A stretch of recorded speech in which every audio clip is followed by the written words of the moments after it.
சந்திக்கிறதுல எனக்கு ரொம்ப சந்தோஷம். இப்போ வந்துட்டு நம்ம பாருங்களேன், அந்த காலத்துலலாம் பார்த்தீங்கன்னா வாட்ஸ் ரிமூவல் அப்படிங்கிற ஒரு ட்ரீட்மெண்ட்டை நம்ம இன்னைக்கு எபிசோட்ல பார்க்க போறோங்க.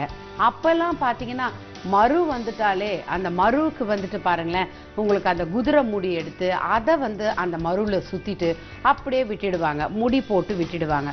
ஒரு 3 days கழித்து அது அப்படியே ட்ரை ஆகி அது அப்படியே ஃபால் ஆகும் அப்படிங்கிற ஒரு சம்பவம் நடந்துகிட்டு இருந்தது. பட் அதனால கொட்டிட்டு சம்டைம்ஸ் அது ஃபால் ஆகி அந்த வாட்ஸ் ரிமூவ் ஆகலாம். அண்ட் சம்டைம்ஸ்ன்னு பார்த்தீங்கன்னா அதுவே ரொம்ப செப்டிக் ஆகி உயிருக்கே ஆபத்தாக விளைவிக்குங்க. ஸோ அதெல்லாம் பயப்படாமல் இந்த மாதிரி ட்ரீட்மெண்ட்டில் இவ்வளோலாம் சைட் எஃபெக்ட்ஸ் வருமா அப்படின்னு பயப்படாமல் இருக்கிறதுக்கு இப்போ லேட்டஸ்ட் டெக்னாலஜியில் வாட்ஸ் ரிமூவல் அப்படிங்கிற ஒரு மிஷின்ஸை வெளிநாட்டிலேருந்து வர வச்சுருக்கிறோம். அந்த ட்ரீட்மெண்ட்டில் ஒரே ஒரு சிட்டிங்கால் கம்ப்ளீட் உங்களோட ஃபேஸ் நெக்கில் இருக்கிற வாட்ஸ் எல்லாம் ரிமூவ் பண்ணி நீங்கள் ரொம்ப அழகாகவும் ப்ரிட்டியாகவும் ஆயிடலாம். இப்போ நம்ம அதை எப்படி பண்ண போகிறோம்னு பார்க்கலாமா?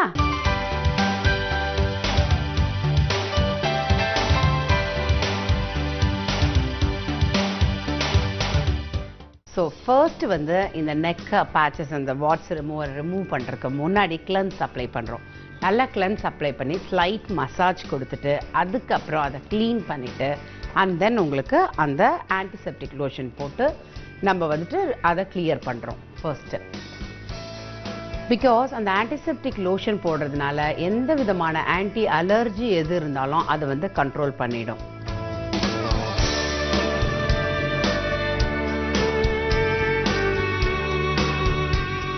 ஸோ இப்போ நம்ம நெக்ஸ்ட் இதை முடிச்சதுக்கப்புறம் இப்போ நம்ம அதை ரிமூவ் பண்ண போகிறோம்.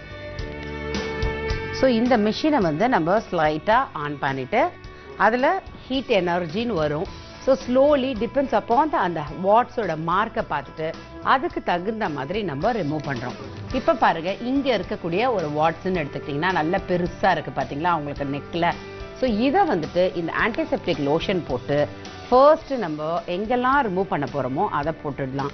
அண்ட் சம்டைம்ஸ் பார்த்தீங்கன்னா சில பேருக்கு பெயின் இருக்கும் அப்படின்னாக்கா பெயின் ரிலீஃப் லோக்கல் அனஸ்தீஷியா கொடுத்துட்டு கூட நம்ம பண்ணலாம். அண்ட் ஓரல் அப்ளிகேஷன்ஸ்னு எடுத்துக்கிட்டிங்கன்னா அந்த ஓரல் அப்ளிகேஷனில் ஆயின்மெண்ட்டை அப்ளை பண்ணிட்டா வித்தின் 10 minutes அவங்களுக்கு இம்மீடியட்டாக அந்த நம் அந்த பெயின்லாம் அவங்களுக்கு தெரியவே தெரியாது.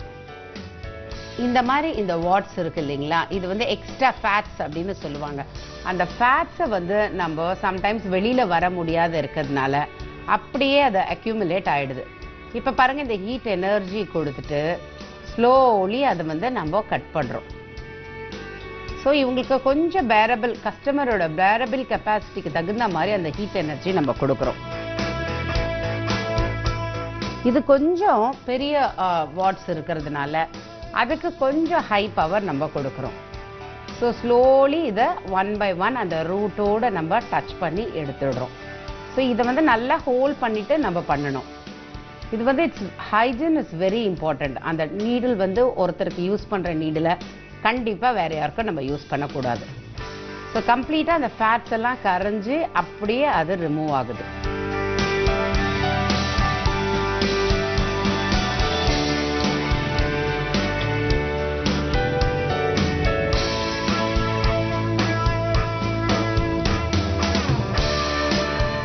இந்த இடத்துல நம்ம அதை ரிமூவ் பண்ணும்பொழுது அந்த இடத்துல இருந்து கண்டிப்பாக திரும்பியும் ரீக்ரோத் வரவே வராது. பிகாஸ் அந்த மெஷினால் கம்ப்ளீட்டாக அந்த ரூட்டையே நம்ம பர்ன் பண்ணி எடுத்துடுறோம்.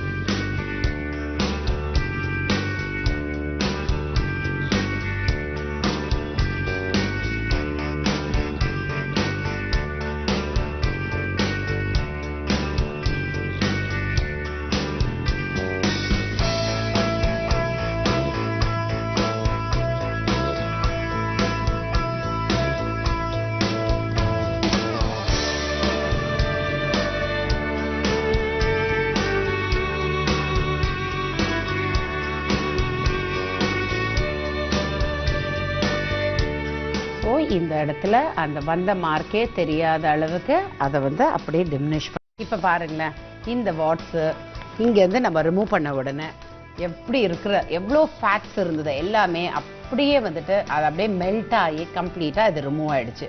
ஸோ இது என்னன்னா ரொம்ப வந்து நம்ம நெக்ல போடுறதுனால நெக்ல இருக்கும்போது இரிட்டேட்டிங்காக இருக்கும். நம்ம செயின் வேர் பண்ணும்பொழுது சரி, சம்டைம்ஸ் இந்த ஆர்டிஃபிஷியல் ஜுவல்லரி எல்லாம் வேர் பண்ணாலும் சரி, அது வந்து நம்மளுக்கு ஒரு அன்ஈஸியாக நம்ம ஃபீல் பண்ணுவோம் பாருங்களேன். ஸோ இந்த மாதிரி இதை எடுத்துட்டாக்கா அண்ட் சம்டைம்ஸ் வந்து இது வந்து கட் ஆகிடும். அது வந்து கிட்டத்தட்ட ஒரு 1 மந்த்துக்கு உங்களுக்கு கண்டினியூஸாக அந்த பெயின் இருந்துக்கிட்டே இருக்கும்.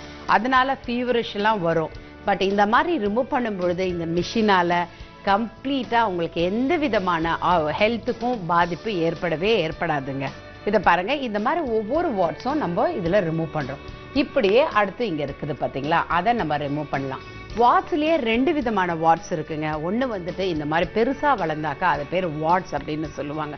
இன்னொன்று ஸ்கின்லேயே ஒட்டி இருக்கும், அது பார்த்தீங்கன்னா அது பேர் ஃப்ரக்கிள்ஸ் அப்படின்னு சொல்லுவாங்க. ஸோ ஃப்ரக்கிள்ஸ் அப்படிங்கிறத ஒரு விதமான ட்ரீட்மெண்ட்டில் நம்ம ரிமூவ் பண்ணுறோம், வாட்ஸுங்கிறத இன்னொரு விதமான ட்ரீட்மெண்ட்டில் ரிமூவ் பண்ணுறோம். பட் எந்த ட்ரீட்மெண்ட் பண்ணாலும் ஸ்கின்னில் சம்டைம்ஸ் நிறைய பேர் சொல்லுவாங்க, என்னோட ஃபேஸ் அப்படின்னு எடுத்துக்கிட்டாக்கா ஃபேஸில் வந்து நிறைய டாட்ஸ் இருக்குது, அதை எடுக்க முடியுமா, இந்த மாதிரி ஃப்ரக்கிள்ஸ் மாதிரி வந்திருக்கு, அதை ரிமூவ் பண்ண முடியுமா அப்படின்னு கேட்பாங்க. ஸோ அதை வந்து ஸ்கின் டெஸ்டரில் அனலைஸ் பண்ணிவிட்டு அதை எடுக்க முடியுமாங்கிறத செக் பண்ணிவிட்டு, சில பேருக்கு வந்துட்டு அந்த மோல் அப்படின்னு சொல்லுவாங்க, பிளாக் டாட்ஸ் இருக்கும், அந்த மச்சோன்னு சொல்லுவாங்க, அதை கண்டிப்பாக இந்த மாதிரி ட்ரீட்மெண்ட்டில் எடுக்க முடியாது. பட் அதுவே வளர்ந்து இருக்கும் பாருங்களேன், அந்த வளர்ந்து இருக்கும் பொழுது அதுதான் ஃப்ரெக்கிள்ஸ்ன்னு சொல்லுவாங்க. பட் ஸ்கின்னோட ஒட்டி வளர்ந்துருக்கிறத கண்டிப்பாக நம்ம ரிமூவ் பண்ணலாங்க. இன்னொன்று வந்து வெளிநாட்டில் இருந்து வந்திருக்குது, அதுக்காக அந்த லோஷன் வச்சு அது டாட்டிங் ட்ரீட்மெண்ட் அப்படின்னு சொல்லுவாங்க. ஸோ ஒரு லோஷன், ஹெவி பவர்ஃபுல் லோஷன், அந்த லோஷனால் ஸ்கின்ல வந்து டாட்டிங் ட்ரீட்மெண்ட் ப்ராப்பராக அதுக்குன்னு தனி கோர்ஸ் படிச்சுட்டு அட்வான்ஸ் கிளாஸஸில் தான் இதெல்லாம் நாங்கள் சொல்லி கொடுத்துட்ருக்கோம். ஸோ அதை படிச்சுட்டு அதை ப்ராப்பர் ப்ரொசீஜராக பண்ணும்போது, பிகாஸ் ஃபேஸ் அப்படின்னு சொல்லும்போது ஹெவி அந்த லோஷனால் நம்ம போடும்போது ஸ்கின் அப்படிங்கிறதுனால ரொம்ப நம்ம கேர்ஃபுல்லாக ஹேண்டில் பண்ணணும். பிகாஸ் அது வந்து ஏதாச்சும் உங்களுக்கு ரியாக்ஷன்ஸ் ஆகிடுச்சுன்னா அண்ட் பெர்மனெண்ட்டாக நம்ம லைஃப் லாங் நம்ம வந்து ரொம்ப கஷ்டப்பட வேண்டி வரும். ஸோ அதனால் எக்ஸ்பர்ட்ஸ் எந்த விதமான முகத்து ட்ரீட்மெண்ட் நம்ம பண்ணணும் அழகாக ஆக்கிக்கிறதுக்கு, இந்த மாதிரி எலக்ட்ரிக்கல் ட்ரீட்மெண்ட் அப்படின்னா எக்ஸ்பர்ட்ஸ் பியூட்டிஷியன்ஸ் கிட்ட போயிட்டு அவங்களோட சஜஷன் கேட்டுட்டு ப்ராப்பராக அவங்களோட அட்வைஸோடு நீங்கள் பண்ணிக்கிட்டிங்கன்னா உங்கள் முகம் ரொம்ப அழகாக தெரியும். ஸோ இந்த மாதிரி இந்த ட்ரீட்மெண்ட், எலக்ட்ரிக்கல் எக்யூப்மெண்ட் ட்ரீட்மெண்ட்லாம் நம்ம பண்ணும்போது ஹைஜீன் இஸ் வெரி இம்பார்ட்டண்ட். நல்ல டிஸ்போசபிள் நீடில், டிஸ்போசபிள் க்ளவுஸு, அவங்களுக்கு யூஸ் பண்ணுற அந்த காட்டன், ஆன்டிசெப்டிக் லோஷன் எல்லாமே அவங்களுக்கு வந்து யூஸ் அண்ட் த்ரோவாக இருந்தாக்கா it will be very nice. இந்த மாதிரி ரிமூவ் பண்ணிவிட்டு அழகு நிலையத்துக்கு வர்றது அழகுக்கு மட்டும் இல்லாமல் ஆரோக்கியத்துக்கு ரொம்ப அவசியங்க. என்ன நேர்களே, இந்த வாட்ஸ் எப்படி ரிமூவ் பண்ணி அவங்களுடைய நெக் எவ்வளோ க்ளீனாக எவ்வளோ அழகாக ஆனதை பார்த்தோம் இல்லையா? இன்னைக்கு நான் உங்களுக்கு சொல்ல போகிற பியூட்டி டிப்ஸ் என்ன அப்படின்னு பார்த்தீங்கன்னா, கழுத்தில் இருக்கக்கூடிய கருப்பு திட்டுகள். ஸோ அந்த கருப்பு திட்டு போகிறதுக்கு என்ன பண்ணணும் அப்படின்னு பார்த்தீங்கன்னா, மாங்காய் கொட்டை இருக்கு இல்லைங்களா, அதை சீட்ஸை எடுத்து ட்ரை ஆக்கிட்டு அதை பவுடர் பண்ணி அந்த மாங்காய் அந்த பவுடர், அந்த சீடோட பவுடர் எடுத்து தண்ணியில் நல்லா குழச்சி கழுத்து ஃபுல்லாக நம்ம வந்து ஒரு பேக்காக அப்ளை பண்ணிக்கலாம். ஸோ அதை ஸ்லைட்டாக ஸ்க்ரப் பண்ணிவிட்டு அதையே வந்துட்டு அதுக்கப்புறமா பேக்காக அப்ளை பண்ணி ஒரு 20 மினிட்ஸ் அப்படியே விட்டுட்டு கழுத்தை நல்லா வந்துட்டு வார்ம் வாட்டரில் வாஷ் பண்ணிவிடுங்க. வாரத்தில் இது ஒரு முறையும். இன்னொரு டிப்ஸ் அப்படின்னு பார்த்தீங்கன்னா, இந்த கேபேஜ் இருக்குது இல்லைங்களா, அதை எடுத்து நல்லா கழுத்தை சுற்றி ப்ரெஸ் பண்ணால் அந்த கோஸுக்கு கழுத்தில் இருக்கிற அந்த கரையை எடுக்கிற தன்மை அதிகமாக இருக்குங்க. ஸோ இதையும் ஒரு நாளுக்கு, அதை ஒரு நாள், வீக்லி ட்வைஸ் வந்து இந்த மாதிரி ட்ரீட்மெண்ட்டை நீங்கள் ட்ரை பண்ணிங்கன்னா கண்டிப்பாக உங்கள் கழுத்தில் இருக்க கருப்பு திட்டெல்லாம் மறைஞ்சி அழகாக ஃபேஸ் மாதிரியே ஈவன் டோன் நமக்கு கிடைக்கும். நன்றி நேயர்களே, மீண்டும் அடுத்த வாரம் வேற ஒரு புது நிகழ்ச்சியோட சந்திப்போம்.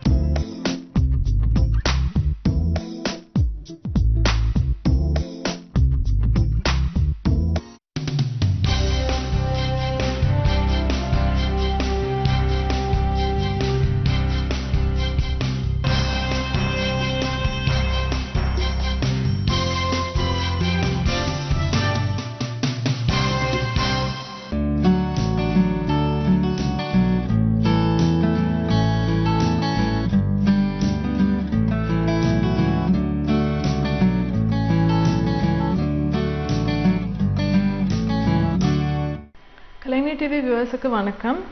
இந்த வாரம் நம்ம மெனப்பாஸ் டைமில் என்ன சிம்டம்ஸ் வருது, அதை எப்படி டேக்கிள் பண்ணலாம், அதை பற்றி நம்ம பேசிகிட்டு இருக்கோம்.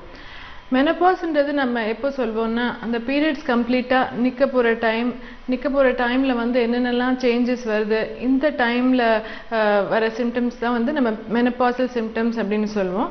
ஒருத்தருக்கு வந்து ஒரு 12 மாதத்துக்கு கம்ப்ளீட்டாக பீரியட்ஸ் வராமல் இருந்துச்சுன்னா மெனபாஸ் ரீச் ஆயிடுச்சு அப்படின்னு சொல்லுவோம். ஸோ மெனபாஸ் எப்போ ரீச் ஆகுதுன்னா அந்த ஹார்மோன் லெவல்ஸ்லாம் முட்டைப்பையோட வேலை செய்யறது கம்மியாகி ஹார்மோன் லெவல்ஸ்லாம் குறைய அந்த உடம்புல வந்து ஹார்மோன் ஃப்ளக்சுவேஷன்ஸ் நிறையா இருக்கும். இந்த ஹார்மோன் ஃப்ளக்சுவேஷன்ஸ் இருக்கும்போது உடம்புல வந்து என்ன ரெஸ்பான்ஸ் வருதோ அந்த ரெஸ்பான்ஸ் இருக்கும் போது சில சிம்டம்ஸ் அண்ட் சைன்ஸ் சில பேர் ஃபேஸ் பண்ணுவாங்க. சில பேருக்கு இந்த சிம்டம்ஸ்லாம் ரொம்ப மைல்டாக இருக்கும், மெனபாஸ் வந்து ரொம்ப ஸ்மூத்தாக ட்ரான்சிஷன் ஆகிடும். சில பேருக்கு வந்து இது ரொம்ப டர்புலண்ட்டாக இருக்கும், அதாவது இந்த சிம்டம்ஸ் சிவியராக இருந்து அதாவது day to day life affect ஆகிற அளவுக்கு சிவியர் சிம்டம்ஸ் சில சமயம் இருக்கும். அண்ட் இதை டேக்கிள் பண்ணுறதுக்கு நிறைய medical treatments, life style modifications நம்ம யூஸ் பண்ணலாம். இப்போ மோஸ்ட் காமன் சிம்டம் நம்மளுக்கு மெனபாஸ் டைமில் நாங்கள் பார்க்கறது வந்து இரெகுலர் பீரியட்ஸ் அப்படின்னு சிம்டமோடு தான் யூஸ்வலாக வருவாங்க. ஸோ யூஸ்வலாக வந்து டிலேட் பீரியட்ஸ் இருக்கும், அதாவது 2 months 3 months வராத பீரியடில் ரொம்ப ஸ்கேண்டியாக இருக்குது அப்படின்னு சொல்லுவாங்க. It's quite common to skip a period, அதாவது ஒரு மாதம் அப்படி பீரியட் வராமல் இருக்கிறது வந்து ரொம்ப காமன் தான் இந்த டைமில். சில பேருக்கு ரொம்ப ஸ்மூத்தாக எவ்ரி மந்த் ரெகுலராக பீரியட்ஸ் வரும், அப்படியே ஸ்கேண்டி ஆகி ஸ்டாப் ஆகிடும். பட் மோஸ்ட் ஆஃப் த பீப்புளுக்கு வந்து கொஞ்சம் ஹார்மோன் ஃப்ளக்சுவேஷன்ஸ் இருந்துகிட்டு தான் இருக்கும். ரொம்ப ஹெவி பீரியட்ஸ் இல்லை ரொம்ப ஃப்ளோ ஹெவியாக இருக்குது, 8 days 10 daysக்கு ஃப்ளோ ஆகுது, ஒரு நாளைக்கு 8 to 10 pads அந்த மாதிரி ஆகுதுன்னா இதை நிற்கிறதுக்காக அப்படின்னு நம்ம சும்மா இருக்க முடியாது. It has to be investigated. Hormone levels யூஸ்வலாக குறையும் போது ப்ளீடிங் குறையணும், அந்த ஃப்ளோ கம்மியாகணும், இல்லை நம்பர் ஆஃப் டேஸ் கம்மியாகணும், or the number of interval, that is ஒரு மாதத்துக்கு ஒருக்க வரத்துக்கு பதில் 2 months once 3 months once வரணும். ஸோ அந்த மாதிரி ஹார்மோன் லெவல்ஸ் குறையறதுக்கு சிம்டம்ஸ் எதுவும் இல்லை, பட் எக்ஸஸ் ஹார்மோன்ஸ் ஓட சிம்டம்ஸ் இருந்ததுன்னா டெஃபினட்டாக வேறு ஏதாவது ப்ராப்ளம் இருக்கா, ஃபைப்ராய்டு அந்த மாதிரி பிரச்சனை எதாவது இருக்கான்னு டெஃபினட்டாக இன்வெஸ்டிகேட் பண்ணணும். பட் இந்த டைமில் ஈவன் தோ இரெகுலர் பீரியட்ஸ் இருக்குது, ஈவன் தோ ஸ்கேண்டியாக வருது அப்படின்னா கூட எப்போவுமே வந்து கம்ப்ளீட்டாக பீரியட் ஸ்டாப் ஆகிற வரைக்கும் அந்த ப்ரெக்னென்சி ரிஸ்க் எப்போவுமே இருக்கும். ஸோ ப்ரெக்னென்சி சான்ஸ் இருக்கிறதுனால ரொம்ப முக்கியமாக ஏர்லியர் டேஸோட கம்பேர் பண்ணால் இந்த டைமில் பிகாஸ் பீரியட்ஸ் இரெகுலராக இருக்கிறதுனால ரொம்பவே கான்ட்ரசெப்ஷன் யூஸ் பண்ணுறது ரொம்ப important, that is pregnancy prevent பண்ணுறது ரொம்பவே இம்பார்ட்டன்ட். ஸோ அடுத்த பீரியட் எப்போ வரும்னு ப்ரிடிக்ட் பண்ண முடியாததுனால இது ரொம்ப கொஞ்சம் டிஃபிகல்ட் டைமாக இருக்கும். பட் ரொம்ப ஹார்மோன் டிஸ்டர்பன்சஸ் இருந்துச்சுன்னா அதுக்கு நிறைய ட்ரீட்மெண்ட் ஆப்ஷன்ஸ் உண்டு, அதாவது டேப்லெட்ஸ் கொடுக்கலாம், இல்லை ஹார்மோன் ட்ரீட்மெண்ட் சம்டைம்ஸ் கொடுப்போம், இல்லை எண்டோமெட்ரியல் பயாப்சி எடுத்து வேறு ஏதாவது பிரச்சனை இருக்கான்னு அப்படி பார்க்க வேண்டியிருக்கும். ஸோ இது இல்லாமல் இந்த மெனபாசல் டைமில் இன்னொரு இம்பார்ட்டண்ட் சிம்டம் வந்து ஹாட் ஃப்ளஷஸ் அப்படின்னு ஒரு பிரச்சனை இருக்குது அப்படின்னு சொல்லிட்டு வருவாங்க. ஹாட் ஃப்ளஷஸ் என்னென்னா வந்து ஹோல் பாடியில் ஒரு மாதிரி ஹீட் ஃபீலிங் அண்ட் பால்பிட்டேஷன்ஸ், நெஞ்சு படப்படப்பு, ஸ்வெட்டிங், ஒரு 30 secondsக்கு வந்து ஃபுல் பாடியில் வந்து ஃபுல்லாக வேர்த்து கொட்டுற மாதிரி, இல்லை நைட்டில் சடனாக வேர்த்து ஸ்வெட்டிங்கோடு எதுக்கிறது, இதை வந்து ஹாட் ஃப்ளஷஸ், நைட் ஸ்வெட்ஸ் அப்படின்னு சொல்லுவோம். சில பேர் வந்து ரொம்ப சிவியராக எக்ஸ்பீரியன்ஸ் பண்ணுவாங்க, எஸ்பெஷலி சர்ஜிக்கல் மெனபாஸ், அதாவது சடன் அப்ரப்டாக ஹார்மோன் லெவல்ஸ் குறைஞ்சதுன்னா இந்த ஹாட் ஃப்ளஷஸ் வந்து கொஞ்சம் சிவியர் சிம்டம்ஸாகவே இருக்கும். அது இல்லாமல் லோ ஹார்மோன் லெவல்ஸ்னால வெஜினல் ட்ரைனஸ் இருக்கும், அதாவது இன்டர்கோர்ஸ் பண்ணும்போது பெயின், இல்லை யூரினரி இன்ஃபெக்ஷன் ஃப்ரீக்வெண்ட்டாக வருது, இந்த மாதிரி சிம்டம்ஸும் இருக்கும். மூட் சேஞ்சஸ் நிறைய பேர் எக்ஸ்பீரியன்ஸ் பண்ணுவாங்க, அதாவது ஃபீலிங்ஸ் ஆஃப் டிப்ரெஷன், ஆங்ஸைட்டி, ஒரு ஃபீலிங் ஆஃப் சேட்னஸ். மெயினாக வந்து இந்த ஃபர்டிலிட்டி ஸ்டாப் ஆகிறதுனால இந்த மெனபாஸ் டைமில் வந்து கம்ப்ளீட்டாக அந்த ஃபர்டிலிட்டி பாசிபிலிட்டி எல்லாமே ஸ்டாப் ஆகிடும். ஸோ ஃபர்டிலிட்டி ஸ்டாப் ஆகிற சென்சேஷன் இருக்கிறதுனால ஒரு ஃபீலிங் ஆஃப் லாஸ் நிறைய பேர் எக்ஸ்பீரியன்ஸ் பண்ணுவாங்க. அண்ட் டிப்ரெஷன் சிம்டம்ஸ் கூட இருக்கும் சில பேருக்கு. அண்ட் ஸ்லீப் ப்ராப்ளம்ஸ் கூட ஆஃபன் நம்ம பார்க்குறோம். ஸ்லீப் ப்ராப்ளம்ஸ் இந்த சென்ஸ் இன்சோம்னியா, சரியாக தூக்கம் வர மாட்டேங்குது, இந்த ப்ராப்ளம் கூட இந்த மெனபாசல் சேஞ்சஸ்னால இருக்கும். அண்ட் வெயிட் சேஞ்சஸ் இருக்கும், அதாவது ஆல்மோஸ்ட் நிறைய ஸ்டடீஸில் வந்து ஒரு 2 to 3 kilos வெயிட் கெயின் இருக்கும் இந்த மெனபாசல் டைமில் அப்படின்னு ஸ்டடீஸில் கண்டுபிடிச்சிருக்காங்க. அண்ட் இதுக்கு ரீசன் வந்து இந்த மெட்டபாலிசமே கொஞ்சம் ஸ்லோ டவுன் ஆகிறது, எனர்ஜி லெவல்ஸ்லாம் லோவர் ஆகிறதுனால வெயிட் போடுற தன்மை கொஞ்சம் இன்க்ரீஸ் ஆகும். ஸோ ரொம்பவே கேர்ஃபுல்லாக இருக்கணும், அதாவது டயட்டில் எக்ஸசைஸ் அடிக்குவேட்டாக இருக்கிறது அண்ட் ஆக்டிவிட்டி அடிக்குவேட்டாக இருக்கிறது வந்து நம்ம ரொம்பவே ஜாக்கிரதையாக இருக்கணும் இந்த டைமில்.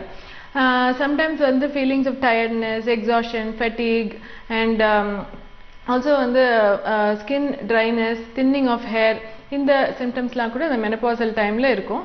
ஸோ ஸோ இது இல்லாமல் ஏதாவது சீரியஸ் லாங் டேர்ம் ப்ராப்ளம்ஸ் இருக்கா இந்த மெனபாஸ்னால அப்படின்னு பார்த்தோம்னா, இந்த மெனபாஸ் கழிச்சு இந்த ஹார்மோன் லெவல்ஸ்லாம் டெஃபினட்டாக குறையும். எஸ்பெஷலி ஈஸ்ட்ரோஜன் ஹார்மோன் வந்து டெஃபினட்டாக குறையும்.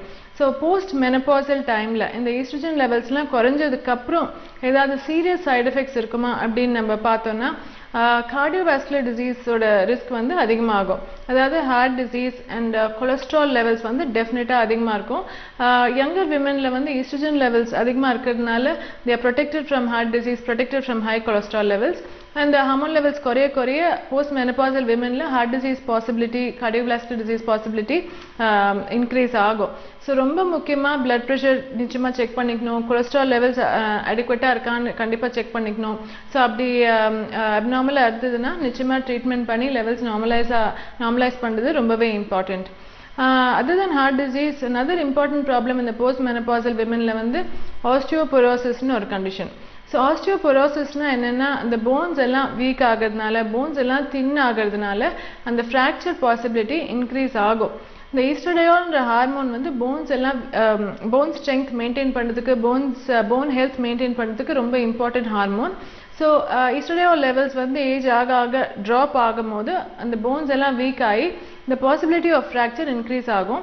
ஸோ ஆஸ்டியோபொரோசிஸ்ன்ற கண்டிஷன் வந்து ஓல்டர் விமன், அதாவது number of years from menopause 10 வருஷம் 12 வருஷம் கழிச்சு அந்த bone thinning and osteoporosis, bone fracture possibility வந்து ரொம்பவே அதிகமாக இருக்கும். எஸ்பெஷலி ரிஸ்ட் போனில் இல்லை பேக் போன் இல்லைன்னா ஸ்பைன் போன் ஆர் ஹிப் போனில் வந்து ஃப்ராக்சர்ஸ் வருது ரொம்ப காமன். ஒரு சிம்பிள் ஃபால் இல்லை ஒரு சிம்பிள் ஆக்டிவிட்டிலே அந்த போன்ஸ் எல்லாம் அவ்வளோ பிரிட்டிலாக தின்னாக இருக்கிறதுனால ஈஸியாக ஃப்ராக்சர் ஆகிடும். ஸோ இது கூட நம்ம வந்து ஐடென்டிஃபை பண்ணி ட்ரீட் பண்ணுறது வந்து ரொம்ப இம்பார்ட்டண்ட் ஸ்டெப் ஆஃப் மேனேஜ்மெண்ட். இன்னொரு சிம்டம் மெனபாசல் விமனில் வந்து அந்த யூரினரி இன்கான்டினன்ஸ் அப்படின்னு சொல்லுவோம். ஏஜ் ஆக அந்த ஹார்மோன் லெவல்ஸ் குறைய அந்த யூரினரி பேசேஜில், வெஜினல் பேசேஜில் மசில்ஸ் எல்லாம் எலாஸ்டிசிட்டி குறைஞ்சு மசில் டோன் கம்மி ஆக அந்த இன்கான்டினன்ஸ் சிம்டம்ஸ் வரதுக்கு வாய்ப்பு இருக்குது. எஸ்பெஷலி 2 டெலிவரி 3 டெலிவரி ஆனவங்களுக்குலாம் அந்த வஜினல் மசில்ஸ் டோன் கம்மி ஆக அவங்களுக்கு வந்து அடி இறக்கும் ப்ராப்ளமும் வரும். ப்ளஸ் இன்கான்டினன்ஸ் பிரச்சனை கூட வரதுக்கு சான்சஸ் இருக்குது. அதாவது இமினா யூரின் லீக்கேஜ் ப்ராப்ளம் நிறைய பேர் ஃபேஸ் பண்ணுவாங்க. ஆர் சில சமயம் வந்து அர்ஜ் இன்கான்டினன்ஸ்னு பிரச்சனை கூட ஃபேஸ் பண்ணுவாங்க. அதாவது யூரின் வந்து அர்ஜென்ட்டாக உடனே போகணும் போல சென்சேஷன் இருக்கும். பிளாடர் மசில்ஸ் வீக்காக இருக்கிறதுனால இந்த இன்கான்டினன்ஸ் பிரச்சனை கூட இந்த ஏஜ் குரூப்பில் ஃபேஸ் பண்ணுறது காமன் சிம்டம். இப்போ இந்த இன்கான்டினன்ஸ் ப்ராப்ளம்ஸ் இருந்ததுன்னா டெஃபினட்டாக வந்து பெல்விக் ஃப்ளோர் எக்ஸசைசஸ், அதாவது கீகல்ஸ் மசில் எக்ஸசைசஸ் அப்படின்ற எக்ஸசைசஸ் பண்ணி இந்த பெல்விக் ஃப்ளோர் மசில்ஸை நிச்சயமாக ஸ்ட்ரெங்தன் பண்ணுறதுக்கு நம்ம ட்ரை பண்ணணும். அது இல்லாமல் வெஜினல் ஈஸ்ட்ரோஜன் க்ரீம்ஸ் கூட சில சமயம் யூஸ் பண்ணுவோம், அதாவது இந்த வெஜினல் மசில்ஸை வந்து ஸ்ட்ரெங்தன் பண்ணுறதுக்கு. ஸோ இந்த மாதிரி நிறைய ப்ராப்ளம்ஸ் போத் மெனபாஸ் டைமில் ப்ளஸ் போஸ்ட் மெனபாசல் டைமில் நிறைய ப்ராப்ளம்ஸ் ஃபேஸ் பண்ணுவோம். இப்போ இந்த ப்ராப்ளம்ஸ் எப்படி டயக்னோஸ் பண்ணுறதுக்கு ஏதாவது டெஸ்ட் இருக்கா அப்படின்னு பார்த்தோன்னா, மெனபாஸ்ன்றது டயக்னோஸ் பண்ணுறதுக்கு எந்த டெஸ்ட்டோ எந்த எக்ஸ்ரேயோ எடுக்கணும்னு அவசியமே இல்லை. இட்ஸ் டயக்னோசிஸ் வந்து நம்ம சிம்டம்ஸ் அண்ட் சைன்ஸ்லேருந்து பண்ணுவோம். அதாவது periods irregular, delayed periods, scanty periods or periods கம்ப்ளீட்டாக நின்று போச்சுன்னா நம்ம மெனபாஸ் ஆயிடுச்சுன்னு நம்ம டயக்னோஸ் பண்ணலாம். பட் சில ஸ்பெஷல் சுச்சுவேஷன்ஸில் சம்டைம்ஸ் ஹார்மோன் டெஸ்ட் பண்ணுவோம். அதாவது எஃப்எஸ்ஹெச்ன்ற ஹார்மோன் சில சமயம் டெஸ்ட் பண்ணி பார்ப்போம். தட் இஸ் 40 இயர்ஸுக்குள்ளே மெனபாசல் சிம்டம்ஸ்லாம் வந்துச்சுன்னா இது ப்ரிமெச்சூர் மெனபாஸா அப்படின்னு டவுட் வந்தால் நம்ம ஹார்மோன் டெஸ்ட் பண்ண வேண்டியிருக்கும். அது இல்லாமல் தைராய்டு ஹார்மோன் டெஸ்ட்டும் சில சமயம் இந்த மெனபாஸான்னு டவுட் இருந்துச்சுன்னா தைராய்டு ஹார்மோன் கூட டெஸ்ட் பண்ணுவோம். ஏன்னா நிறைய சிம்டம்ஸ், தைராய்டு டிசீஸோட நிறைய சிம்டம்ஸ் வந்து very similar to menopausal symptoms. So differentiate பண்ணுறதுக்கு சில சமயம் ஹார்மோன் டெஸ்ட் பண்ண வேண்டியிருக்கும். அது இல்லாமல் இந்த ஏஜ் குரூப்பில் வந்து போன் திக்னஸ் பார்க்கறதுக்கு இந்த போன் மினரல் டென்சிட்டி டெஸ்ட் அப்படின்னு இருக்குது. ஸோ இந்த டெஸ்ட் பண்ணி போன் திக்னஸ் எவ்வளோ இருக்குது, பாசிபிலிட்டி ஆஃப் ஃப்ராக்சர் எவ்வளோ இருக்குது அப்படின்னு நம்ம கண்டுபிடிச்சோன்னா போன் ஹெல்த் இம்ப்ரூவ் பண்ணுறதுக்கு நம்ம ட்ரீட்மெண்ட் ஆப்ஷன்ஸ் கொடுக்கலாம். அண்ட் ஹார்ட் டிசீஸை ப்ரிவென்ட் பண்ணுறதுக்கு நம்ம டெஃபினட்டாக பிபி அண்ட் கொலஸ்ட்ரால் லெவல்ஸ் டெஃபினட்டாக செக் பண்ண வேண்டியிருக்கோம். ஸோ இந்த டெஸ்ட் எல்லாம் பண்ணி நம்ம வந்து ஹார்ட் கண்டிஷன் இம்ப்ரூவ் பண்ணுறதுக்கு ஆர் ஹார்ட் ப்ராப்ளம்ஸ் ப்ரிவென்ட் பண்ணுறதுக்கு வந்து நம்ம முயற்சி பண்ணலாம். ஸோ ஈவன் தோ எந்த பிரச்சனையும் இல்லாமல் மெனபாஸ் ரொம்ப ஸ்மூத்தாக போச்சுன்னா கூட சில டெஃபினட்டாக வந்து ஹாஸ்பிட்டலில் டாக்டரை மீட் பண்ணுறது ரொம்ப இம்பார்ட்டண்ட். ஏன்னா இந்த especially family history of cancers இருந்தது அப்படின்னா கேன்சர் ஸ்க்ரீனிங் ரொம்ப இம்பார்ட்டண்ட் இந்த ஏஜ் குரூப்பில்.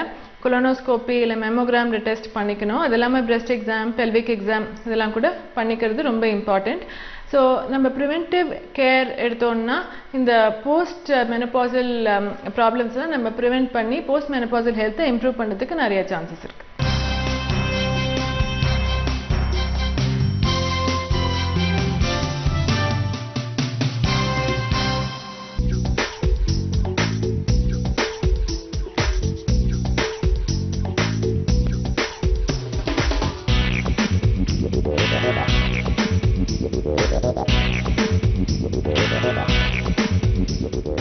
வணக்கம் நேயர்களே. இப்போ பார்த்தீங்கன்னா ரொம்ப சின்ன வயசு குழந்தைங்க 10 வயசு குழந்தை இருக்க வேண்டிய வெயிட் 25 கிலோ இல்லை 30 கிலோ.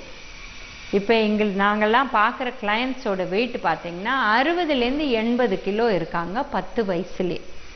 பெரியவங்களே இருக்க வேண்டிய வெயிட் 65-70 கிலோ. 10 வயசுலேயே இந்த குழந்தை 80 கிலோ இருந்தால் அப்போ எப்படி அவங்களுக்கு டயட் கொடுக்க முடியும்? இப்போ பெரியவங்க ரொம்ப வெயிட் இருந்தால் நம்ம சொல்லலாம் 24-25 வயசுக்கு மேலே நீங்கள் கொஞ்சம் சாதத்தை குறைச்சிட்டு பழம் காய் சாப்பிடுங்க பரவாயில்லன்னு சொல்லலாம். ஆனால் இந்த குழந்தை வளரணும். 10 வயசு குழந்தை தான் யூஸ்வலாக. இப்போ கேர்ள்ஸ் பார்த்தீங்கன்னா 11லேருந்து 15க்குள்ளே ஹைட் வைக்கிறாங்க, பெரியவங்களாக வளர்கிறாங்க. பாய்ஸ் பார்த்தீங்கன்னா 12லேருந்து 16 வரலும் ஹைட் வெயிட்டு வைக்கிறாங்க. ஸோ இதை தவிர்க்கிறதுக்கு என்ன விதம்? ஏன் இந்த மாதிரி பசங்க வெயிட் போடுறாங்க அப்படின்னு பார்த்தீங்கன்னா இந்த தாய்கள் தெரியாத சில தப்புகள் பண்ணுறாங்க. இப்போ பார்த்தீங்கன்னா ஒரு 1/2 லிட்டர் பேக்கெட் பூரா பால் எடுத்துட்டு அதை குறுக்கி 200 ml பண்ணி அந்த குழந்தைக்கு கொடுக்குறாங்க. இதனால அந்த குழந்தைக்கு உள்ளே இருக்கிற கொழுப்பு சத்து, அதாவது கொழுப்பு சத்து செல்ஸ், அடிப்போஸ் டிஷ்யூன்னு சொல்கிறோம், அதில் இருக்கிற செல்ஸ் ஜாஸ்தி ஆயிடுது. அது இந்த 8-9 வயசுக்கு மேலே அவங்கள பெருமனாக்குது. அப்போ அந்த டைமில் அதே தாய் அந்த குழந்தைய திட்டுறாங்க, ஏன் வெயிட்டு போடுற, நீ ரொம்ப சாப்பிட்ற அப்படின்னு சொல்கிறாங்க. ஸோ இந்த மாதிரி செய்யக்கூடாது. சின்ன வயசு ஒரு குழந்தை உங்களுக்கு இருந்தால் கூட அந்த பாலை அப்படியே கொடுக்கணுமே வழிய இந்த மாதிரி குறுக்கி தரட்டிப்பால் பண்ணி மாதிரி கொடுக்கக்கூடாது. இது முதல் கருத்து. ரெண்டாவது பார்த்தா பாலில் இந்த பவுடர் போடுங்க அந்த பவுடர் போடுங்கன்னு டிவியில் சொல்கிறாங்க, பேப்பரில் சொல்கிறாங்க, டாக்டர்கள் சொல்கிறாங்க. இப்போ அவங்க 1 டீஸ்பூன் போடணும்னா அந்த தாய்கள்லாம் 3 டீஸ்பூன் போட்டு என் குழந்தை நல்லா வளரட்டும்னு கொடுத்துட்றாங்க. ஸோ இதுவும் தப்பான கருத்து. ஏன்னா அதெல்லாம் எக்ஸ்ட்ரா நியூட்ரியன்ஸ் நிறைய இருக்குது. அதனால் 1 டீஸ்பூன் போட்டால் போகிறோம், இல்லை போடாத கொடுத்தாலும் ஒன்றும் பிரச்சனை கிடையாது. பால் கொடுக்கணுமே வழியே மற்றதெல்லாம் போட்டால் சரி போடாட்டா சரி. அடுத்து பார்த்திங்கன்னா குழந்தைங்க என்ன வேணால் சாப்பிடலாம் அப்படின்னு ஒரு கருத்து பெரியவங்களும் சொல்கிறாங்க, எல்லாரும் சொல்கிறாங்க. இது தப்பான கருத்து. ஏன்னா அந்த காலத்தில் பார்த்திங்கன்னா ஒரு கூட்டு குடும்பத்தில் இருப்பாங்க. உணவு முறையெல்லாம் சிறிய அளவு தான் கிடைக்கும். ஏன்னா 30 பேர் இருக்கிற இடத்துல ஒரே குழந்தைக்கு நிறைய உணவு கொடுக்க மாட்டாங்க. இப்போ பார்த்திங்கன்னா ஒரு குழந்தையா இருக்கிறதுனால ஸ்கூல்லேருந்து வரத்தையே ஒரு சிப்ஸு, வீட்டுக்கு ஒரு பர்கர், நைட்டில் பிட்ஸா, இந்த மாதிரிலாம் வாங்கி கொடுக்குறாங்க. அப்போ அந்த குழந்தைய உடல் பயிற்சி கொடுக்கணும், அதுவும் கொடுக்க மாட்டேங்கிறாங்க. அந்த காலத்தில் பார்த்தீங்கன்னா 3 கட்டு வீடு இருக்கும். ஸோ தாத்தாட்டேருந்து அப்பாட்ட ஓடும், அப்பாட்டேருந்து அம்மாட்ட ஓடும். ஸோ அந்த மாதிரி 3 கட்டு வீட்டில் நிறைய குழந்தை ஓடும், விளையாடும். இப்போ பயத்தினால குழந்தைகளை வெளியிலேயே அனுப்ப மாட்டேங்கிறாங்க. இவங்களும் வேலைக்கு போயிட்டாங்கன்னா பாட்டிமார்கள் தாத்தாமார்கள் பார்த்துக்கணும்னு சொல்கிறாங்க. அவங்களுக்கு வயசானதுனால டிவியை போட்டுட்டு அந்த குழந்தைய உட்கார வச்சிடுறாங்க. அப்போ என்ன ஆகுது? இந்த குழந்தைக்கு உடல் பயிற்சியே சுத்தமாக இருக்கிறது இல்லை. அப்போ அந்த டிவியில் என்னெல்லாம் அட்வர்டைஸ்மெண்ட் போடுறாங்களோ அதை அடம் பிடிக்குது, உடனே வாங்கி கொடுத்துட்றாங்க. இதுதான் பிரச்சனை. ஸோ இந்த 2லேருந்து 5-7 வயசு அந்த ஸ்கூல் ஃபுல் டைம் போய் மாறுற வரலாம் அந்த குழந்தைக்கு நிறைய வாங்கி கொடுத்து முதல்ல பழக்கத்தை தப்பாக கொண்டு வந்துடுறாங்க. ரெண்டாவது அடம் பிடிச்சா கட்டாயம் கிடைக்கும், இல்லை அழுதா கட்டாயம் கிடைக்கும்னு ஒரு இது அந்த குழந்தைக்கு சொல்லி கொடுத்துட்றாங்க.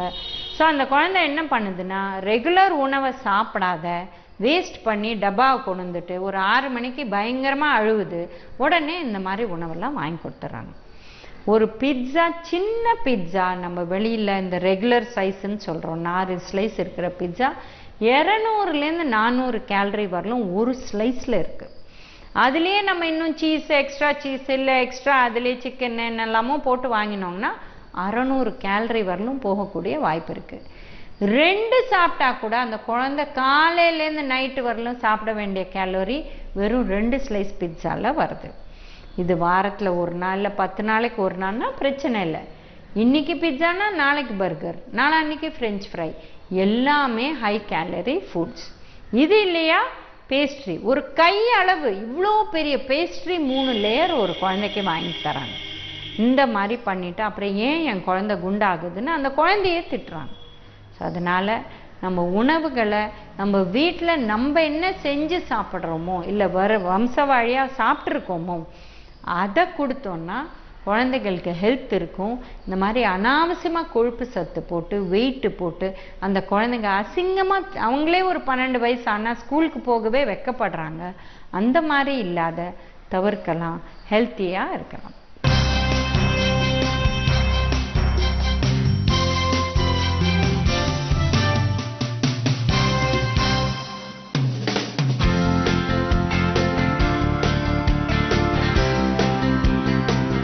ஹலோ வியூவர்ஸ், என் பேர் பார்வதி அசோக். இன்றைக்கி உங்கள் கூட வந்து ஒரு குக்கரி டிப்ஸ் ஷேர் பண்ணிக்க போகிறேன்.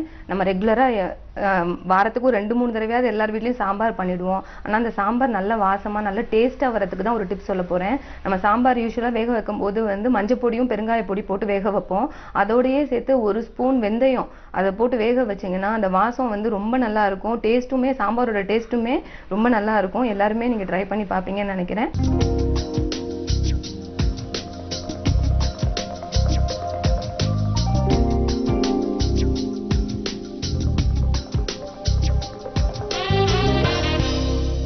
கலைஞர் டிவி நேயர்களுக்கு வணக்கம். இன்றைய சிறுதொழில் பகுதியில் நீங்களும் சம்பாதிக்கலாம் அப்படின்றது வீட்டிலேருந்தே பெண்கள் என்னென்ன தொழில் செய்யலான்றதை பார்த்துட்டு இருக்கோம். அதில் வந்து ரொம்ப முக்கியமானது எப்படி ஒரு வயசானவங்க எந்த வயசு வித்தியாசமும் இல்லாமல் ஒரு பூ கட்டி அவ்வளோ பேரும் சம்பாதிச்சு வீட்டிலேருந்து ஒரு வருமானத்தை ஈட்டுறாங்களோ அதே மாதிரி ஒரு படித்த பெண்கள், நடுத்தர பெண்கள், அதாவது கல்லூரி மாணவிகள், இன்னும் கேட்டால் எல்லா வயதினர்களும் சொல்லலாம். இன்றைக்கி ஜுவல் மேக்கிங்கில் வந்து இல்லாத ஆளே இல்லை. எல்லாருக்குமே ஜுவல் தயார் பண்ணுறதுன்றது தெரியுது. ஜுவல் அரேஞ்ச் பண்ணுறது, இந்த பீட்ஸில் பண்ணுறதுலேருந்து ஃபேஷன் நகைகளை தயார் பண்ணி விற்கிறதுல நல்ல லாபம் கிடைக்குது. அப்படின்றதால வீட்டிலேருந்தே அவங்க இந்த தொழிலை பண்ணுறாங்க. இதுக்கு வந்து அதிகமாக பயிற்சியும் தேவையில்லை. ஒரு நாள்லேருந்து ஒரு வாரம் வரைக்கும் பயிற்சி இருந்தால் போதும். அந்த பயிற்சி எடுத்த உடனே அவங்களுக்கு இதுக்கான இன்வெஸ்ட்மெண்ட்டும் கம்மி தான். 1000 ரூபாயிலேருந்து ஒரு 10,000த்துக்குள்ளே உங்களுடைய தொழிலை தொடங்க முடியும். இதுக்கு வெளியே வந்து இன்வெஸ்ட்மெண்ட்டுக்கோ லோனுக்கோ இவங்க போக வேண்டியதில்லை. கையில் இருக்க அமௌண்ட்டில் சேமிப்பில் ஒரு ஜுவல் வச்சா கூட கிடச்சிடும். அந்த அமௌண்ட்லேயே இவங்க இந்த தொழிலை தொடங்கலாம். இது இன்றைக்கி வந்து வீட்டில் இருக்க பெண்கள் தான் இல்லை, இன்னும் மீடியா பத்திரிகையில் வேலை செய்கிறவங்க, இந்த மாதிரி வெளியே வேலை செய்கிறவங்க கூட பார்ட் டைமாக இந்த வேலையை செய்ய தொடங்கியிருக்காங்க. நகைகளை அழகாக போட்டுட்டு போகும்போது வெளியே பார்த்த உடனே நல்லா இருக்கு, இது எப்படி செஞ்சேன், இல்லை இது நானே செஞ்சேன் அப்படின்னோன்னு சரி இப்படி கேட்குறாங்களே நம்மளே விற்கலாமே அப்படின்ற எண்ணமும் வந்துடுது. அப்படி ஆனால் விற்க தான் செய்யுது. எல்லாருமே இந்த தொழிலை கற்றுக்கிட்டு இருக்காங்க.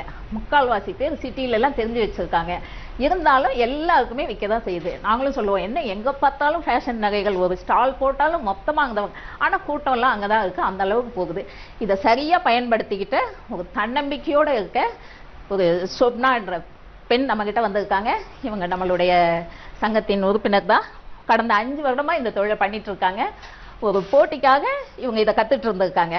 எங்கம்மா அந்த போட்டி எங்க நடந்தது? பெங்களூர்ல. அதுல நான் மகளிர் குழு மூலமா இந்த ஜுவல்லரி மேக்கிங் போய் நான் கத்துக்கிட்டேன்.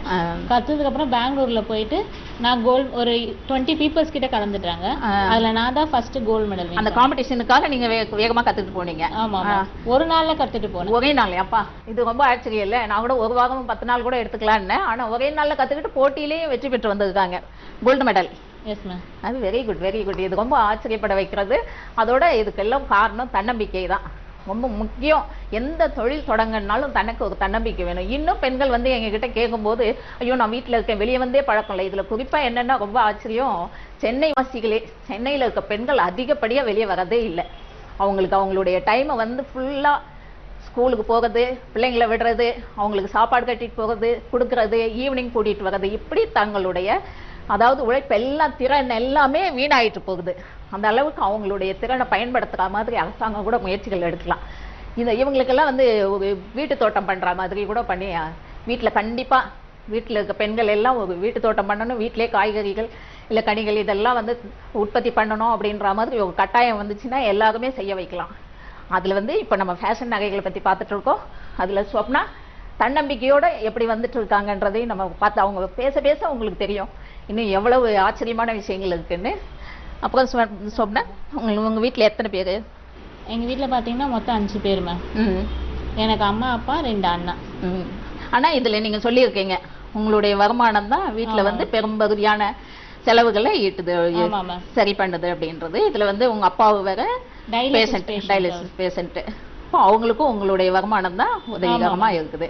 இந்த அளவுக்கு இவங்களுக்கு வந்து இவங்களுடைய வருமானம், அதோட எங்க ஸ்டால் போட்டாலும் எங்க சொன்னா செல்லப்பிள்ளை தான் கொஞ்சம் போராடி அப்படி என்ன சொன்னாலும் நாங்களாம் கேட்டுக்குவோம். எங்கள் அசோசியேஷன் செல்லப்பிள்ளை போராடி போட்டு வந்துடுவா. எந்த ஸ்டாலில் போனாலும் நம்ம சொப்னா இல்லாமல் ஸ்டால் இருக்காது. எல்லா இடத்துலையும் அவார்டு வாங்கிடுவா.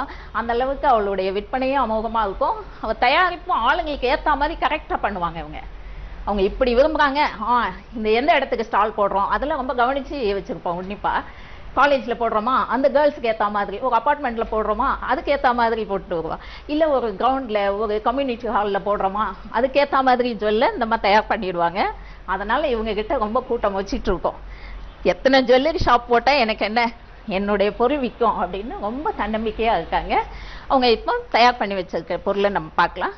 எவ்வளவு செலவு பண்ணீங்க இதுக்கு இன்வெஸ்ட் பண்ணுறதுக்கு? ஃபர்ஸ்ட் ஸ்டார்டிங் பார்த்தீங்கன்னா நான் 2000 ஸ்டார்ட் பண்ணேன் மேம். 2000 அந்த 2000 சின்னதாக நான் ஃபர்ஸ்ட் பெரிய பீட்ஸுங்க மட்டும் வாங்கி நான் நானே மாடுலேஷன் பண்ணி நான் சேல் பண்ணிட்டு இருந்தேன். அதுக்கப்புறம் நான் ஸ்டால்ஸ் ஃபர்ஸ்ட் பார்த்தீங்கன்னா ஒன்லி காலேஜில் மட்டும் தான் நான் போட்டு சேல் பண்ணிட்டு இருந்தேன். அதுக்கப்புறம் சரின்னு சொல்லிட்டு நான் வந்து சிவியால மெம்பர் ஆனோடனே மண்டபத்துலலாம் நீங்க போட ஆரம்பிச்சீங்க. அதுக்கப்புறம் வந்து எங்கெல்லாம் ஜனங்க கூடுறாங்களோ அந்த இடத்துல எல்லாம் ஸ்டால் நம்ம கவர்மெண்ட்டுக்கு கூட ஒரு தடவை நாங்கள் கோரிக்கை வச்சிருந்தோம். நீங்க பெண்களுக்கு வந்து விற்பனை கூடம்னு வைக்கிறீங்க, எங்கெங்கயோ இருக்குது. மெயின் இடத்துல தான் இப்பெல்லாம் விரும்புகிறாங்க, அங்கே வந்து தான் வாங்கணும். ஏன்னா எங்களை தேடி வந்தெல்லாம் வாங்க மாட்டாங்க. கூட்டமாக இருக்கிற இடத்துல நாங்கள் அவங்கள தேடும்போது போக்கில் பார்த்தாங்கன்னா வாங்கணும்னு தோணும். அந்த மாதிரி தான் நிறைய விற்பனை ஆகும். அதனால அந்த மாதிரி ஸ்டாலை இப்போ நாங்கள் ஆர்கனைஸ் பண்ணது மட்டும் இல்லை, நீங்கள் நிறைய தேடி போயிருக்கீங்க. ஆமாம் மேம், எனக்கு அது மூலியமா தெரிய வந்தது. இது மாதிரி மண்டபத்துல ஸ்டால் போடுறாங்களா, யாருக்கிட்ட மெம்பர் ஆனா இது மாதிரி ஸ்டால் போடலான்னு தெரிஞ்சதுனால எல்லா இடத்துலயுமே மெம்பர் ஆயிடுறது. ஃபர்ஸ்ட் சிவியாவில் நுழைஞ்சிங்க, சிவியால நுழைஞ்சு எல்லாம் ஸ்டால் போட ஆரம்பிச்சோம். எங்களுக்கு டிவி ஷோல சான்ஸ் அது மாதிரி எங்களுக்கு கிளாஸஸ்லாம் வர ஆரம்பிச்சு. நெக்ஸ்ட் வந்து நம்ம கிளாஸஸ் எடுக்கலாமே சொல்லிட்டு ஒரு ஐடியா எனக்கு தோணுச்சு. நான் கிளாஸ் எடுக்க ஆரம்பிச்சேன். அது மூலியமா சில பேர் எனக்கு நீங்க ஸ்டால் போட வரீங்களா அப்படின்னாங்க. அப்ப நிறைய பேர் கேட்டாங்க நெக்லஸ் மாடல் இயரிங்ஸ் மாடலா நீங்க பண்ண மாட்டீங்களா அப்படின்னு கேட்டாங்க. அதுக்கப்புறம் நான் ஒண்ணா தொடங்க ஆரம்பிச்சு இப்ப நான் நிறைய பண்ண ஆரம்பிச்சிருக்கேன். எனக்கு நிறைய ஆர்டர்ஸ் எல்லாமே வருது மேம். அவங்க கேட்கறத வச்சே நீங்க ப்ரிப்பேர் பண்ண தொடங்கிட்டீங்க. இப்படி வேணும் அப்படி வேணும்னு ஆர்டர் கொடுத்தாலும் அந்த ஆர்டருக்கு ஏற்ற மாதிரி நீங்க தயார் பண்ணி தொடங்கிட்டீங்க. இப்போ வந்து கொஞ்சம் டெவலப் ஆயிட்டாங்க. டெவலப் ஆகி வரும்போது அவங்களுக்கு ஒரு கடன் உதவி தேவைப்பட்டுச்சு. கடனுக்காக ஒரு அப்ளை பண்ணியிருந்தீங்க இல்லையா? சிவியா மூலியமா பேங்க்ல வந்து அப்ளை பண்ணி இப்போ எனக்கு லோன் சாங்ஷன் பண்ணியிருக்காங்க. சாங்ஷன் ஆயிடுச்சு, லோன் சாங்ஷன் ஆயிடுச்சு. லோன் வாங்குறதுக்கு அவங்க தயாராக இருக்காங்க. இன்னும் ஒரு 7 நாள் ட்ரைனிங் போயிட்டு வந்தோடனே உங்களுக்கு அந்த அமௌண்ட் கிடைச்சோன்னு அதை எப்படி விரிவாக்கம் பண்ண போறீங்க? இன்னும் நிறைய ஆர்டர்ஸ்லாம் வருது மேம் இப்போ எனக்கு. அதனால அதில் வாங்கி திரும்ப மேல நம்ம ஆர்டர்ஸை வாங்கி போட்டால் நம்மளுக்கு லாபம் அதிகமாக வரும். இப்போ நான் 1 lakh வாங்கியிருக்கேன். இப்போ அதுவே நான் 1 lakh போட்டா நான் 2 lakhs 3 lakhs கிட்ட நான் சம்பாதிக்கிறேன். இதுக்கு வந்து நீங்க பீட்ஸ் தான் இன்வெஸ்ட்மெண்ட், ரா மெட்டீரியல் தான் வாங்கணும் முதல்ல. அந்த பீட்ஸ் அந்த டாலர்ஸ் எல்லாம் விதவிதமா கொஞ்சம் காஸ்ட்லியா வாங்கி போடும்போது காஸ்ட்லியா இருக்க இடத்துல நீங்க இந்த ட்ரேட் சென்டர்லாம் போடும்போது அங்க அதுக்கு தேவையானது சின்ன அமௌண்ட் போடும்போது எனக்கு 2000 போடும்போது 10,000 லாபம் வருது. இப்போ நம்ம 1 lakh போட்டா இப்போ எவ்வளவு வரும் சொல்லிட்டு இருக்கீங்க. எல்லாருக்கும் ஆச்சரியமான லாபம்.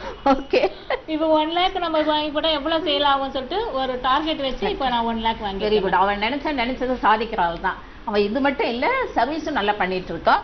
நாங்களும் நிறைய அவங்களுக்கு சைடில் ஹெல்ப் பண்ணிட்டு இருக்கோம், சப்போர்ட் பண்ணிட்டு இருக்கோம். எங்கேயும் அவங்களுக்கு பப்ளிசிட்டி கொடுக்கறதுக்கு நாங்கள் தயங்குறதே இல்லை. எல்லா இடத்துலையும் அவங்கள நாங்கள் வெளிப்படுத்திட்டு இருக்கோம். இதில் எங்களுக்கு சொப்னா வந்து எங்களுக்கு ஒரு பெரிய தன்னம்பிக்கை. நான் எங்கள் அசோசியேஷனில் வரவங்களுக்கு எல்லாருக்குமே அதான் சொல்லுவேன், சொப்னாவை பாருங்கன்னு. நம்மளுக்கெல்லாம் எங்களுக்கெல்லாம் கூட அங்கே ஸ்டாலில் போட்டிருக்கவங்க எல்லாம் கூட கொஞ்சம் அசந்து அப்படி உட்காந்துருந்தாங்கன்னா இன்னைக்கு பிஸ்னஸ் இல்லை, இன்னைக்கு ஃபேமிலியில் இப்படி ப்ராப்ளம்னா அவங்களுக்கு எல்லாமே கவுன்சிலிங் சொன்னா தான். இந்த அளவுக்கு தொழில் அவங்க வந்து நம்பிக்கையாக அவ்வளோ அந்த இவங்களை அந்த தன்னம்பிக்கைக்கு கொண்டு வந்தது எதுன்னா இவங்க சம்பாதிக்கிற இந்த லாபம், இவங்க எடுத்துக்கிட்ட அந்த தொழிலில் அவங்களுக்கு கிடைக்கிற அந்த வருமானம் தான் இவங்களை இவ்வளோ தூரம் தன்னம்பிக்கையாக கொண்டு வந்தது.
இப்போ நம்ம ஒரு தன்னம்பிக்கையோட ஒரு சின்ன தொழில் கூட செய்யலாம் அப்படின்ற நம்பிக்கை உங்களுக்கு வந்திருக்கும். சொப்னாவை பார்த்ததுக்கப்புறம் எல்லா மனசுலேயும் இந்த நம்பிக்கை வந்திருக்கும். கண்டிப்பாக நீங்களும் சம்பாதிக்கலாம். நன்றி நேயர்களே.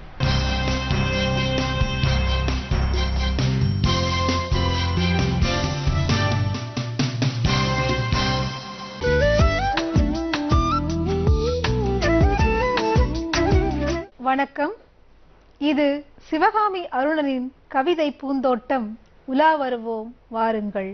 ஒற்றை சிறகிலும் பறக்கலாம், இரு சிறகுகள் வேண்டும் பறப்பதற்கு என்றில்லை.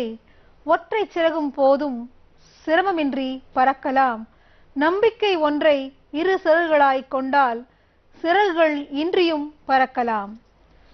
பறப்பதற்கு சிறகுகள் வேண்டாம், வானமும் வேண்டாம், மனமிருந்தால் போதும் செவ்வாய்க்கும் சென்று வரலாம் மங்கள்யானின் துணையின்றியே.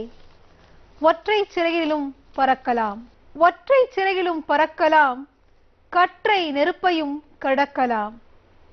ஒற்றை சிறகிலும் பறக்கலாம், கற்றை நெருப்பையும் கடக்கலாம்.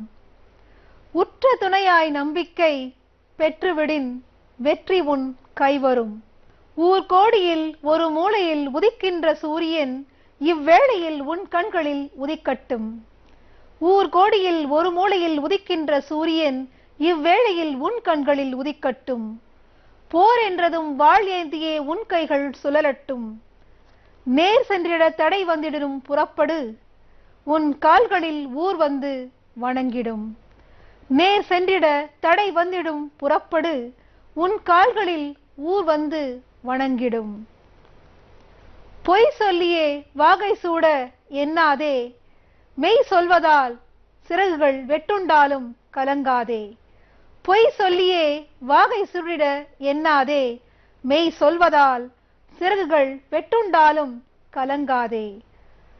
சிறகுகளின்றியும் பறக்கலாம், சிரமங்கள் தாண்டியும் உழைக்கலாம். சிற்றுளி செதுக்கும் பாறைகள் சிறந்த சிலைகளாய் நிற்கலாம். சிறகுகளின்றியும் பறக்கலாம், சிரமங்கள் தாண்டியும் உழைக்கலாம்.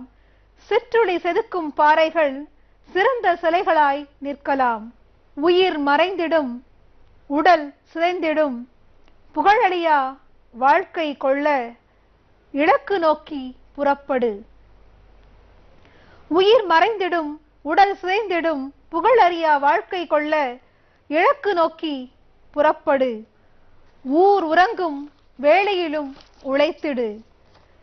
தன்னாலே நடக்கும் என்று வாழாதிருப்பது மூடத்தனம். தன்னாலே நடந்திடும் என்றெண்ணி வாழாதிருப்பது மூடத்தனம். என்னால் முடியுமா என்றெண்ணினால் சிறகுகள் கூட சுமைகளாகும். என்னால் முடியுமா என்றெண்ணினால் சிறகுகள் கூட சுமைகளாகும். ஆழி பேரலை வந்தபோதும் ஊழி தாண்டவம் நடந்திடினும், எரிமலை நெருப்பை கொட்டுங்காலும் முயற்சி ஒன்றே மூலதனம், ஒற்றை சிறகும் கடல் தாண்டும். ஆழி பேரலை வந்தபோதும் ஊழி தாண்டவம் நடந்திடினும், எரிமலை நெருப்பை கொட்டும் காலும் முயற்சி ஒன்றே மூலதனம், ஒற்றை சிறகும் கடல் தாண்டும். கண்ணின்றி பார்த்தால் குருடன், காலின்றி நடந்தால் நொண்டி, காதின்றி கேட்டால் செவிடன், ஒலியின்றி பேசினால் ஊமை. வயிறின்றி படைக்கப்பட்ட உயிர்களுண்டோ நெருப்பை இறைப்பை சுமந்து திரிகிறது. வயிறின்றி படைக்கப்பட்ட உயிர்களுண்டோ நெருப்பை இறைப்பை சுமந்து திரிகிறது. வாய்மைதான் அங்கு தண்ணீர் தெளிக்கும். வாழ்வதற்கு காரணம் உண்டு, வீழ்வதாயினும் விதையாய் விடு. வாழ்வதற்கு காரணம் உண்டு, வீழ்வதாயினும் விதையாய் விடு. ஒற்றை சிறகிலும் பறக்கலாம், கற்றை நெருப்பையும் கடக்கலாம். சிறகுகளின்றியும் பறக்கலாம், சிரமங்கள் தாண்டியும் உழைக்கலாம். ஒற்றை சிறகிலும் பறக்கலாம், கற்றை நெருப்பையும் கடக்கலாம். சிறகுகளின்றியும் பறக்கலாம், சிரமங்கள் தாண்டியும் உழைக்கலாம். மீண்டும் நாளை உலா வருவோம். நன்றி, வணக்கம்.